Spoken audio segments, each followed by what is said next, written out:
बिस्मिल्लाहिर्रहमानिर्रहीम। अस्सलाम वालेकुम my dearest viewers, welcome back to my YouTube channel. Hope so कि आप तमाम खुश और हैप्पी हैं। आप फर्स्ट ईयर केमिस्ट्री जो है उसका सेकंड चैप्टर हमारा कंटिन्यू है। उस पर मैंने आप लोगों को रेडियस और एनर्जी ऑफ इलेक्ट्रॉन जो है वो सिखा दिया है। इस वीडियो के डिस्क्रिप्शन में उनके लिंक्स आप लोग देख सकते हैं। आज की मेरी वीडियो का टॉपिक है फ्रीक्वेंसी ऑफ रेडिएशन एमिटेड, यानी कि किस फ्रीक्वेंसी के साथ जो है वो रेडिएशन जो है वो इलेक्ट्रॉन से एमिट हो रही होती है। ठीक है, वो हम लोग कैलकुलेट करना सीखेंगे।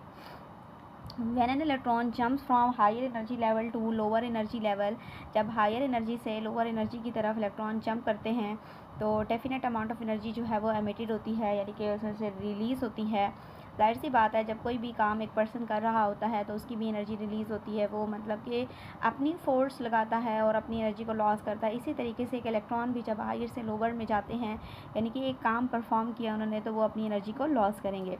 अगर E1 be the energy of N1, यानी कि E1 एनर्जी जो होगी, जो पहले शेल में से इलेक्ट्रॉन जो है वो जंप कर रहे होंगे, तो उसमें से जो एनर्जी निकलेगी वो E1 कहलाएगी। और अगर N2 में से कुछ होता है तो फिर वो E2 कहलाएंगी। ठीक है, टोटल एनर्जी हमारी E2 माइनस E1, यानी कि final energy minus initial energy. ये हमारे पास ऑर्बिट और एक एटम का स्ट्रक्चर आपको नज़र आ रहा है। ठीक है, तो ये फर्स्ट शेल है हमारे पास। ठीक है, और फिर उसके बाद क्या है जी, ये न्यूक्लियस है, ये फर्स्ट शेल है यानी कि E1, और ये हमारे पास क्या है, शेल नंबर 2 है। ठीक है, एनर्जी 2, यानी कि हायर से लोअर में इलेक्ट्रॉन क्या कर रहा है, जंप कर रहा है। ठीक है, E2 हम लोगों ने पीछे एनर्जी की इक्वेशंस को ड्राइव किया है। उसमें एनर्जी की इक्वेशन हम लोगों ने क्या फाइंड आउट की थी, ME4 divided by 8 epsilon square N square and H square. ठीक है, जब हम E2 की बात करेंगे तो N क्या हो जाएगा, 2 यहाँ पर, और उसके बाद E1 सेम वही एनर्जी आ जाएगी, यानी कि शेल नंबर 1 की बात हो रही है तो यहाँ N क्या आ जाएगा, यानी कि N शेल के अंदर कितने नंबर ऑफ़ इलेक्ट्रॉन है वो यहाँ पर आ जाएंगे। ठीक है, सिर्फ इन दोनों में क्या डिफरेंस है, नंबर ऑफ़ शेल्स का। एनर्जी 2 है तो शेल नंबर भी 2 होगा, और एनर्जी 1 है तो शेल नंबर भी 1 होगा।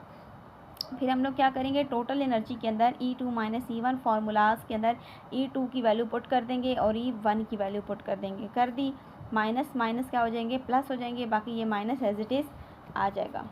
ये देखें, माइनस एज इट इज़ आ गया, ME4 8 by epsilon square N2 square H square. इसी तरीके से ये प्लस माइनस माइनस को किया, ये सेम एज इट इज़ आ गया। अब क्या करेंगे, इनमें से कॉमन देखेंगे, कॉमन कौन सी चीज़ है। कॉमन का मतलब ये होता है कि जो यहाँ पर भी मौजूद है और यहाँ पर भी मौजूद है। जैसे कि ये 8 यहाँ पर है तो यहाँ पर भी है, तो इट्स मीन कैसे मैं यहाँ पर क्या कर लूँगी, कॉमन निकाल लूँगी। M यहाँ पर है, M यहाँ पर है, मैं कॉमन निकाल लूँगी। ठीक है, तो हम लोगों ने क्या करना है, इस तरीके से ये वाला काम ख़त्म कर लिया। फिर कॉमन निकालने के बाद माइनस प्लस माइनस, पहले वाली वैल्यू में कौन सी चीज़ बची हुई है, 1 माइनस 1 अपॉन N1 स्क्वायर। ठीक है, प्लस फिर उसके बाद ये ME4 epsilon square N1 square and H2 square. ठीक है, यहाँ पर हम लोगों ने इंटर कन्वर्जन की है। इंटर कन्वर्जन करने का मतलब ये है कि यहाँ पर एक स्टेप मैंने मिस किया है।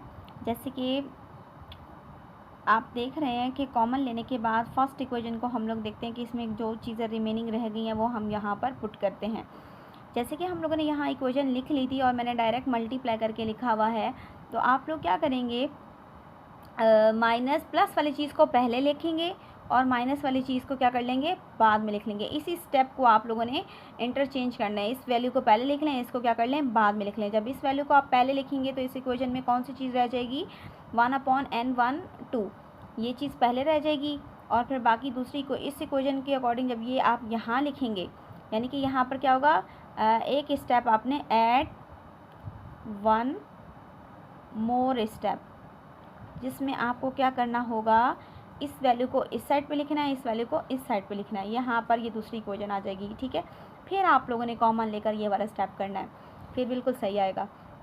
प्लैंक्स के अकॉर्डिंग एनर्जी किसके बराबर है, HV। ये V क्या है, फ्रीक्वेंसी है। ठीक है।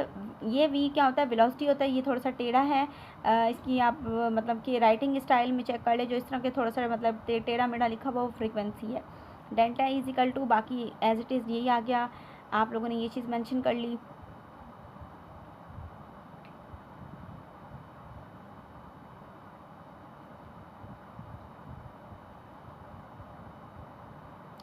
माइनस प्लस, ये माइनस, बाकी एज इट इज़ लिखा हुआ है।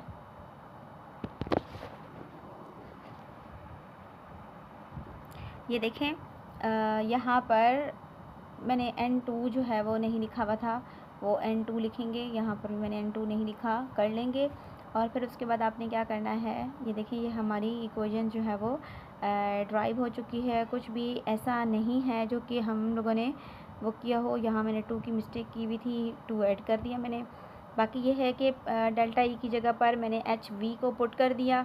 इनमें से v यहाँ पर आ जाएगा और h जो है वो नीचे जाके मल्टीप्लाई हो जाएगा। यहाँ h2 पहले से मौजूद था, जब एक और h आके मल्टीप्लाई होगा तो वह h क्यूब हो जाएगा। ठीक है, इस तरीके से ये हमारी फ्रीक्वेंसी ऑफ इलेक्ट्रॉन जो है वो रेडिएशंस की जो कि एमिट हो रही हैं, ये उसकी इक्वेशन ड्राइव हुई है। यहाँ पर क्या कन्फ्यूजन थी, देखें बेटा, सबसे पहले गौर से सुने।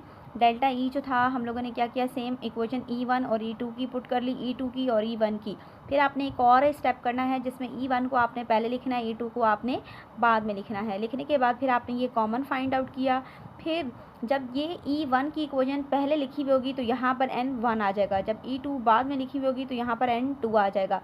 ठीक है, फिर आप लोगों ने क्या करना है, ये डेल्टा ई किसके बराबर होता है, एच वी के बराबर होता है। डेल्टा ई की वैल्यू जो है वो आप लोगों ने यहाँ पुट कर देनी है। इनमें से हमें चाहिए क्या, सिर्फ फ्रीक्वेंसी चाहिए, तो एच नीचे जाके क्या हो जाएगा, मल्टीप्लाई होगा। चाहिए H2 था तो यहाँ पर क्या हो जाएगा, आप H3 होगा। बाकी same equation as it is लिखी जाएगी। ठीक है, अब साथ में आप लोग सुन लें कि किस तरीके से वेव नंबर फाइंड करना है, वो बहुत ईजी है। वेव नंबर ऑफ फोटोन आप लोगों ने क्या करना है, by the definition frequency is equal to wave number of speed of light. ठीक है, wave number with speed of light. हम लोगों को वेव नंबर चाहिए इज इक्वल टू फ्रीक्वेंसी ऊपर आ जाएगी, सी नीचे आ जाएगा। ठीक है, फ्रीक्वेंसी की इक्वेशन हम लोगों ने अभी ड्राइव की है, ये सेम, ये देखें, ME4 8 एप्सिलॉन h क्यूब। फिर उसके बाद ये देखें, ये सी का सी आ गया, बाकी सेम एज इट इज़ आ गया। तो हम लोगों को सिर्फ क्या करना है, इस फॉर्मूले को याद रखना है, frequency is equal to wave number multiply by C. ठीक है, तो जो चीज़ चाहिए उसको आप सेपरेट ले लें और बाकी वैल्यूज़ पुट करके मल्टीप्लाई कर दें। नाउ स्टूडेंट्स, हम हमारी वेव नंबर की इक्वेशन भी ड्राइव हो चुकी है। अगर आपको ये तीनों डेरिवेशंस में कोई भी लिटिल बिट कन्फ्यूजन है तो आप मुझे कमेंट सेक्शन में ज़रूर बताइएगा। इंशाल्लाह ताला मैं आपके कन्फ्यूजन को रिमूव करने की कोशिश करूँगी। ठीक है, और अगर ऐसा पॉसिबल हुआ तो अगेन भी वीडियो बनाकर एक्सप्लेन कर दूँगी जो भी आपकी कन्फ्यूजन होंगी। बट शर्त ये है कि आप लोग इसे बहुत गौर से सुनेंगे, देखेंगे और फिर उसके बाद कमेंट सेक्शन में मुझे बताएंगे कि आप लोगों ने प्रैक्टिस कर ली है। Thank you so much. New video में जल्दी मिलते हैं। अल्लाह हाफिज़।